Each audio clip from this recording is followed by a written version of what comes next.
যে ব্যক্তি এই দিনে আসরের নামাজের পরে 80 বার একটা দুরূদ পড়বে, দুরূদটার নাম হলো আল্লাহুম্মা সাল্লি আলা সাইয়্যিদিনা মুহাম্মাদানিন নবিয়্যিল উম্মি ওয়া আলা আলিহি ওয়া সাল্লিম তাসলিমা।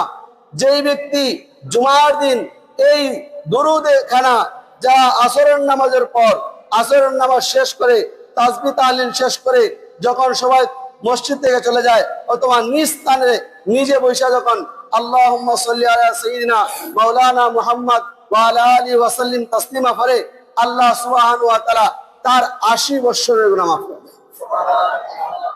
ভাই, এই দিন এত মর্যাদা, এই দিন আল্লাহ তাআলার কাছে এত গ্রহণযোগ্য, এই দিন আল্লাহ তাআলার কাছে এত শ্রেষ্ঠ। ভাই, কিভাবে এই দিনটা আল্লাহ তাআলার মনোনীত দিন, সপ্তাহের পাপ মোচন করার বান্দার একটা শ্রেষ্ঠ সময়। আল্লাহ পাক রব্বুল আলামিন বান্দাকে মাফ করে দেওয়ার জন্য, আল্লাহ পাক রব্বুল আলামিন বান্দাকে ইজ্জত দেওয়ার জন্য, আল্লাহ পাক রব্বুল আলামিন বান্দাকে নিজে করার জন্য, নিজের করার জন্য, আল্লাহ পাক রব্বুল আলামিন বান্দাকে নিজের বন্ধু বানানোর জন্য আমাদের জন্য একটি সুপার দিন দিয়েছে। সপ্তাহের শ্রেষ্ঠ দিন হলো জুমার দিন।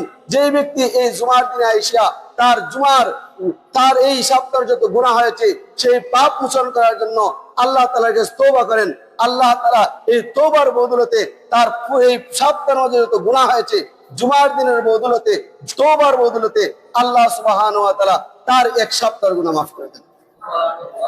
প্রিয় হাজিরিন, আমি প্রাসঙ্গিক কথা বললাম। আমার তেলাওয়াত আয়াতের মধ্যে আল্লাহ পাক রব্বুল আলামিন দুনিয়ার সমস্ত ঈমানদারদেরকে বলতেছেন, ও দুনিয়ার মানুষেরা, তোমরা ইসলামের মধ্যে পরিপূর্ণভাবে প্রবেশ করো, তোমরা শয়তানের অনুসরণ করিও না, নিশ্চয়ই শয়তান তোমাদের প্রকাশ্য শত্রু।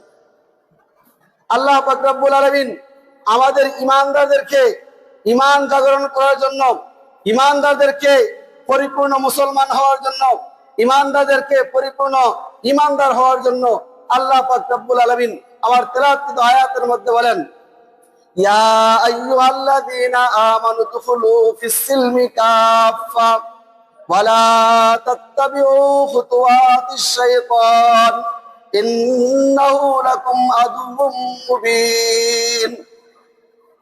হে দুনিয়ার ঈমানদারেরা, উদখুলু ফিস-সিলমি কাফা, তোমরা দুনিয়ায় ইসলামের মধ্যে পরিপূর্ণভাবে প্রবেশ করো। এই পরিপূর্ণভাবে প্রবেশ করার অর্থ হলো জামিয়া শরীয়ত, শরীয়তের সমস্ত বিধিবিধান নিজের মাঝে ফিট করিয়া, শরীয়তের সমস্ত বিধিবিধান মানিয়া, ইসলামের সমস্ত হুকুম সঠিকভাবে পালন করার জন্য ইসলামের মধ্যে পরিপূর্ণভাবে প্রবেশ করো। ইয়া আইয়ুহাল্লাযী